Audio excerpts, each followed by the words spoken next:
एक जमाने की बात है। एक सौदागर के पास एक खूबसूरत तोता था।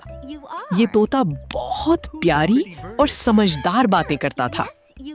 एक दिन सौदागर ने दूसरे मुल्क सफर पर जाने का इरादा किया।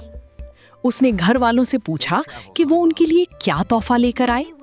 हर एक ने अपनी अपनी पसंद बताई। फिर सौदागर ने अपने तोते से भी पूछा, तुम्हारे लिए क्या लेकर आऊं? तोता बोला, जब आप जंगल में जाएं तो वहां के तोतों को मेरा पैगाम देना कि तुम लोग आजाद हो, बागों और जंगलों में खुशी से रहते हो और मैं यहाँ पिंजरे में कैद हूँ और तुम्हें याद करता हूँ। सौदागर ने वादा किया और सफर पर रवाना हो गया।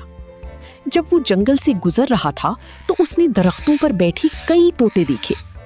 उसने रुककर उनको अपने तोते का पैगाम सुनाया। जैसे ही एक तोते ने ये पैगाम सुना, वो कांपने लगा और अचानक दरख्त से गिरकर बेजान हो गया। ये देखकर सौदागर बहुत अफसुर्दा हुआ और सोचने लगा कि शायद ये तोता मेरी तोते का करीबी साथी था। कुछ दिन बाद सौदागर वापस अपने घर पहुंच गया। उसने सबको तोहफे दिए। फिर तोते ने पूछा, क्या आपने मेरा पैगाम पहुंचाया? सौदागर ने आह भरी और सारा वाकया सुना दिया।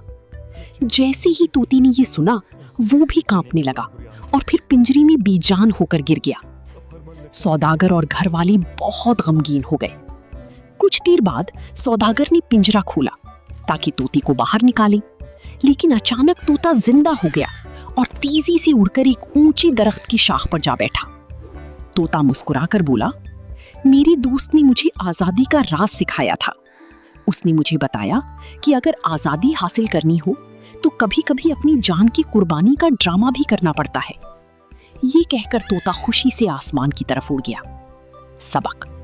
प्यारे बच्चों, इस कहानी से हमें ये सबक मिलता है कि आजादी एक बहुत बड़ी नेमत है।